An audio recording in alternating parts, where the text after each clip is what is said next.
हम topic cover करने जा रहे हैं थ्योरी के पॉइंट ऑफ व्यू से, वो है राइट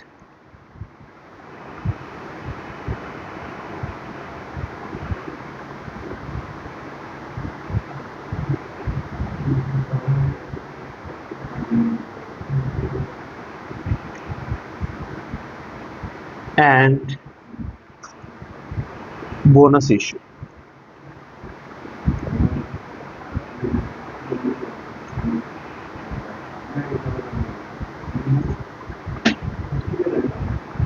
अगर हम बात करें राइट शेयर्स की,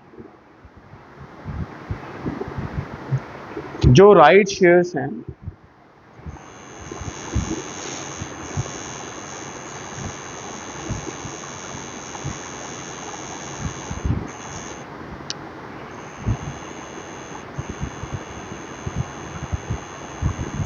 ये क्या होते हैं? Rights means you have a right to receive the share firstly, या इसे आप ऐसे भी कह सकते हैं, राइट शेयर्स आर दो shares which are provided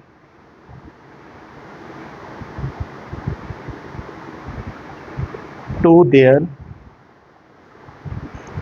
existing shareholder।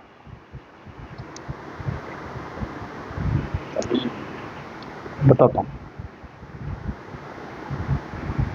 ये वो शेयर्स हैं जो एग्जिस्टिंग शेयर होल्डर्स को दिए जाते हैं। जैसे फॉर एग्जांपल कंपनी को थोड़े से पैसों की जरूरत आन पड़ी है और चाहिए उन्हें, तो वो क्या करेंगे, नए बंदों को अपने साथ जोड़ने की बजाय जो कंपनी के पुराने शेयर होल्डर्स हैं उन्हें पहला मौका देंगे कि आप हमारे शेयर्स खरीद लीजिए, ताकि हमें नए बंदों के साथ डील ना करना पड़े।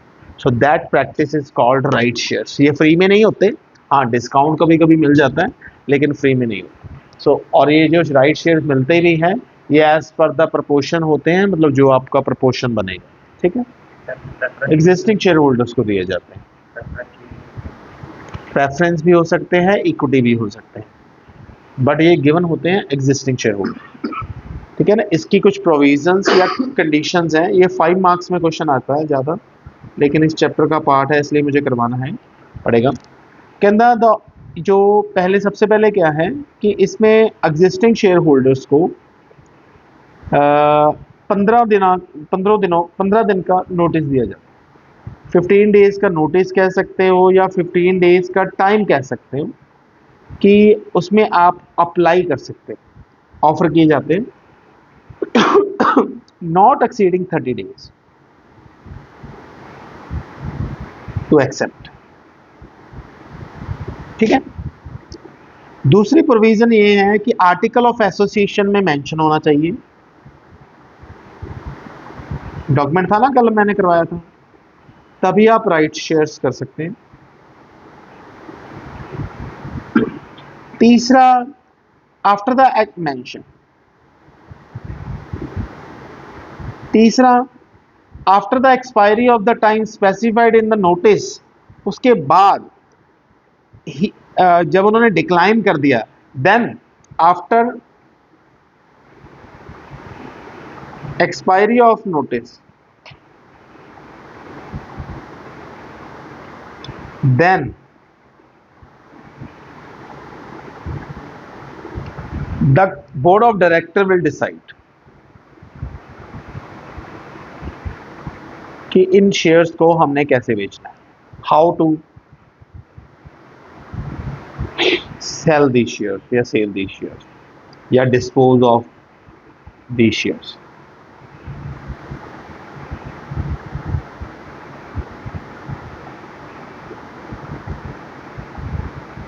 ठीक है। आप जो अपने शेयर्स हैं राइट एंड बोनस, वो employ stock exchange, employ stock bonus scheme में भी दे सकते हो,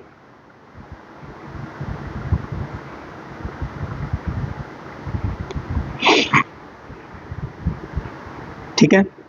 और special resolution, any person if it is authorised by the special resolution, person include the person referred, मतलब स्पेशल रेजोल्यूशन के थ्रू आपके जो पुराने शेयर होल्डर्स हैं वो अपने रेफरेंस पे भी किसी को शेयर्स दिलवा सकते हैं, ठीक है। Special resolution on the basis of special resolution to their reference group on reference.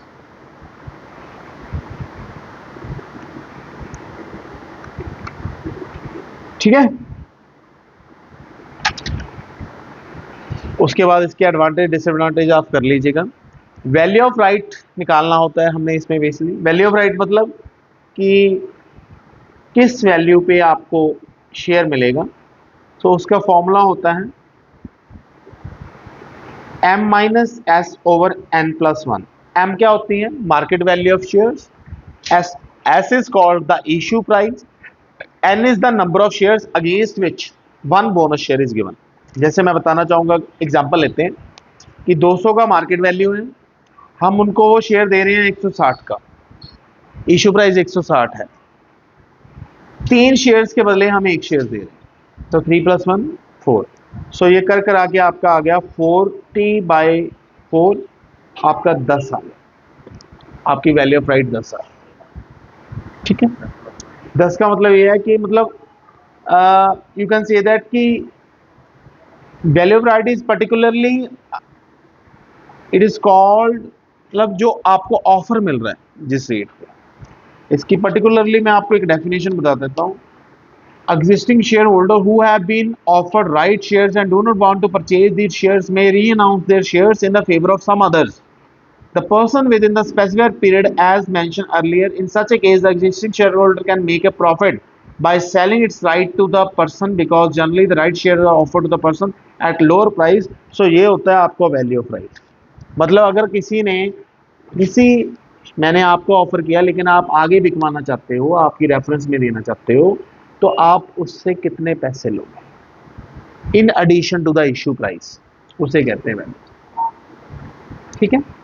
मेरी वैल्यू क्या है कि मैं आपको दिलवा रहा हूं, दैट इज कॉल्ड वैल्यू। ठीक है, समझ आया? तो इसके एडवांटेज डिसएडवांटेज वगैरह थोड़े से पढ़ लीजिएगा। अब हम बात करते हैं मेन हमारा जो टॉपिक है बोनस इशू। बेटा अगर हम बात करें नेक्स्ट जो हमारी प्रोविजंस है जो कि इंपॉर्टेंट भी है, बोनस इशू। बोनस इशू क्या होता है जी? कंपनी बहुत अच्छे प्रॉफिट में है, आपने कंपनी का साथ दिया, इसलिए बहुत बहुत धन्यवाद आपका।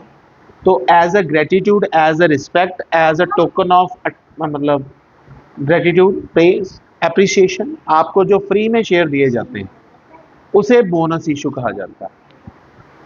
सो जो बोनस है वो होता है 2 तरह का। एक होता है पार्टली इशू,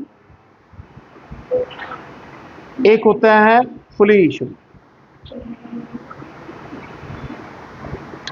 मतलब 10 मिनट्स।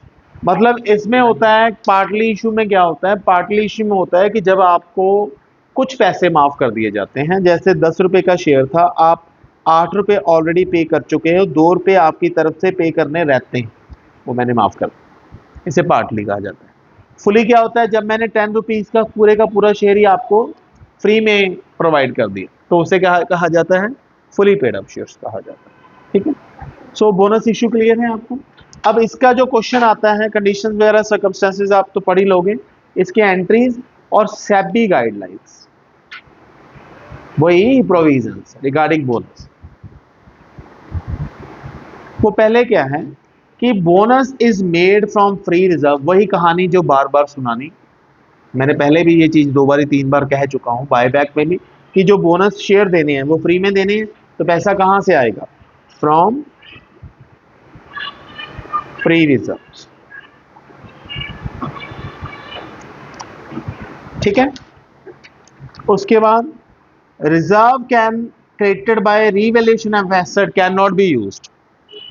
कई बार पता क्या होता है, आपको याद है आपने +1 में चैप्टर किया था, रीवैल्यूएशन अकाउंट बनाते थे उसमें, या +2 में, तो रीवैल्यूएशन का जो प्रॉफिट आता था उसे कहते हैं रीवैल्यूएशन प्रॉफिट। जो आपके एसेट को रीवैल्यूएट करके प्रॉफिट आता है, that can not be used. वो भी प्रॉफिट होता है लेकिन revaluation profit can not be used for bonus issue.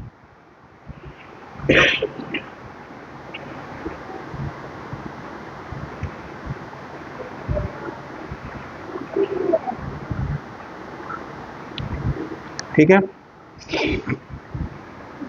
उसके बाद bonus issue should be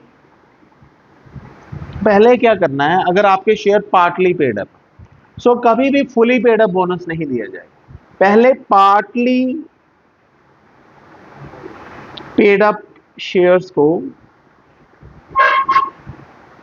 bonus देके फुली पेड अप बनाया जाएगा।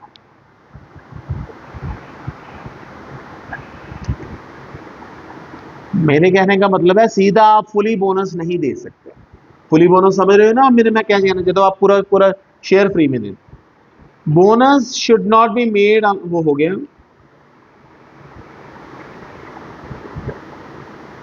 Company has not default in the payment of interest और प्रिंसिपल। देखो जी, कहते हैं ना घर में हमारे मूंगफली नहीं है और हम बादाम बांटना चाहते हैं, ये नहीं हो सकता। मतलब आपको पहले अपनी ऑब्लिगेशंस पूरी करनी पड़ेंगी। ऑब्लिगेशंस मतलब जो आपका काम है। If you should not be the defaulter of any interest payment, not any interest payment. जो इंटरेस्ट मतलब आपने कोई कर्जे लिए हुए हैं, उनका आप इंटरेस्ट पे नहीं कर रहे, आप अपने एग्जिस्टिंग शेयर होल्डर को बोनस दे रहे हैं, तो ये तो गलत है ना। पहले अपनी जिम्मेवारियां पूरी कीजिए, ठीक है। उसके बाद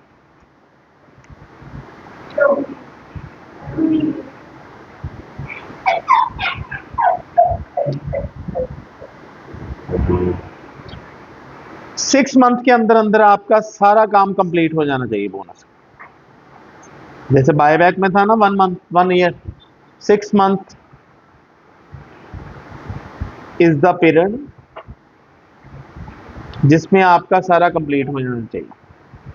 red colour period of completion.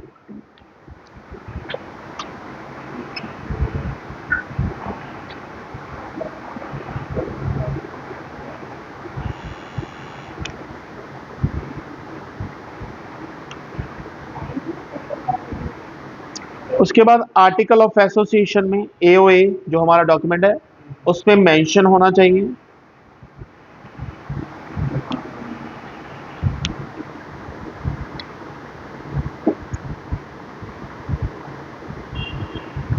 अगर बोनस इशू करने से आपकी अथोराइज्ड कैपिटल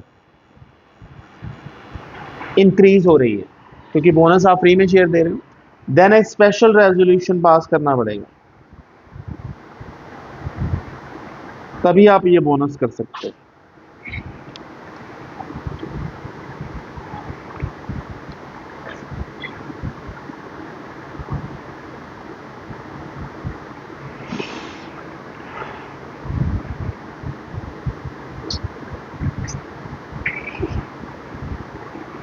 बोनस करने से आपके शेयर्स की वैल्यू डिल्यूट नहीं होनी चाहिए। Bonus should not dilute the value of company's share। कई बार पता क्या होता है, आप बोनस शेयर करते हो जिसकी वजह से मार्केट में आपके नंबर ऑफ शेयर्स बढ़ जाते हैं, तो मतलब जितने शेयर्स बढ़ जाएंगे आपके मार्केट में, तो उससे क्या होगा, आपकी वैल्यू कम होगी। कम चीज की वैल्यू ज्यादा होती है, ठीक है। तो ऐसा नहीं होना चाहिए, वो ये कहते हैं।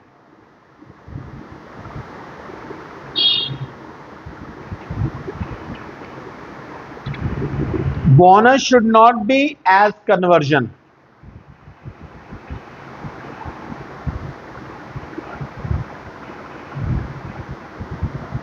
Bonus should not be considered as conversion. जैसे सपोज कीजिए आप अपने डिबेंचर्स, मतलब आपके डिबेंचर होल्डर्स हैं, उनको आप अपने शेयर होल्डर्स में कन्वर्ट कर रहे हो, it should not be, there must not be conversion, ठीक है। क्लियर। कौन कौन से फ्री रिजर्व्स आप यूज कर सकते हो बोनस के लिए? Surplus,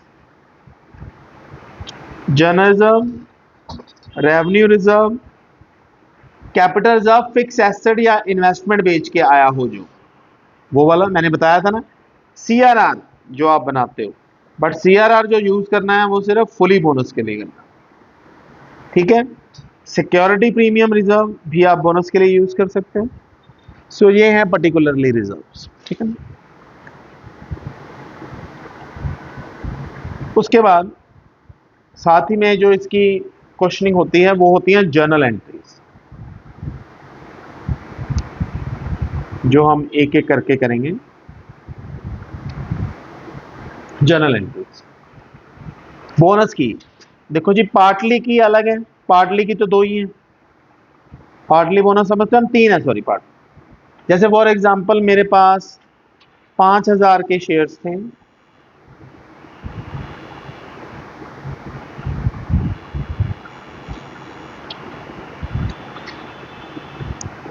at the rate of 10 each, 8 paid up था,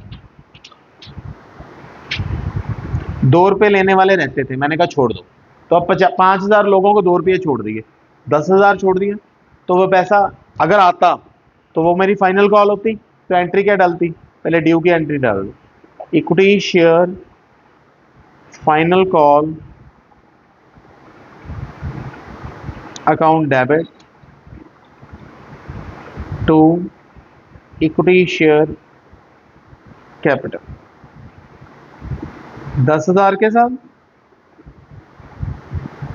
दूसरी एंट्री रिसीव करने की होती है, लेकिन वो तो होनी नहीं है क्योंकि मैंने पैसे लेने नहीं है, तो ये पैसा मैं फाइनल कॉल का कहां से निकालूंगा सर। सो एंट्री पड़ेगी सरप्लस या general reserve account debit to bonus to equity share holder, कितने का, 10,000 का मैंने बोनस देना है। नेक्स्ट, बोनस के तौर पे मैंने क्या माफ किया उनकी, bonus to equity share holder account debit to equity share final call.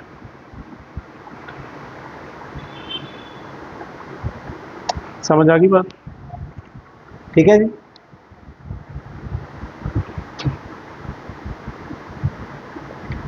अगर हम बात करें फुली बोनस की, इसकी दो ही एंट्री होंगी। पहले हम देख लेंगे, जैसे मैंने 5,000 शेयर्स हैं, 10 रुपए का ईच है, तो 50,000 चाहिए मुझे, तो 50,000 मैं इकट्ठा करूंगा। मैंने सबसे पहले निकालना है सीआरआर में से, सोच कीजिए सीआरआर में है 40,000, फिर मैंने निकालना है एसपीआर में से, सिक्योरिटी में, उसमें है 5,000, फिर मैंने सोच कीजिए निकाल लिया जनरल रिजर्व में से, उसमें है 5,000, टोटल 50,000 हो गया। To bonus to equity share holder 50,000, ठीक है।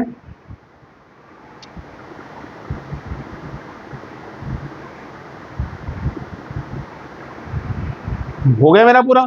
अब बोनस के तौर पे मैंने देना क्या है, equity share capital, bonus to equity share holder account debit to equity share capital 50,000, ठीक है। ये मैंने 5,000 शेयर दे दिए 10। कई बार क्या होता है कि मैं प्रीमियम भी देता हूं, तो उसमें अगर सपोज कीजिए 2 रुपए प्रीमियम भी है, तो 10,000 मुझे प्रीमियम का भी चाहिए, तो यहाँ पे मैं कितने पैसे निकालूंगा, फिर 60,000 निकालूंगा, ठीक है ना। और यहाँ पे मैं प्रीमियम को क्या कर दूंगा, साथ में क्रेडिट कर, फिर अंडरस्टूड सी बात है, मैं यहाँ पे 15,000 निकाल लूंगा जनरल रिजर्व में से, तो यहाँ कितना आ जाएगा 60,000, क्योंकि मैं दे रहा हूँ 5,000 शेयर 10 रुपए के हिसाब से, 12 रुपए के हिसाब से, 2 रुपए प्रीमियम, तो मुझे 60,000 चाहिए, जिसमें से मैं जो 10,000 है वो इसके लिए रख लूंगा। 60,000 टोटल था, ठीक है ना, 5,000 50,000 और 10,000। Is it clear to you. So ये था हमारा राइट एंड बोनस की theory as well as practical.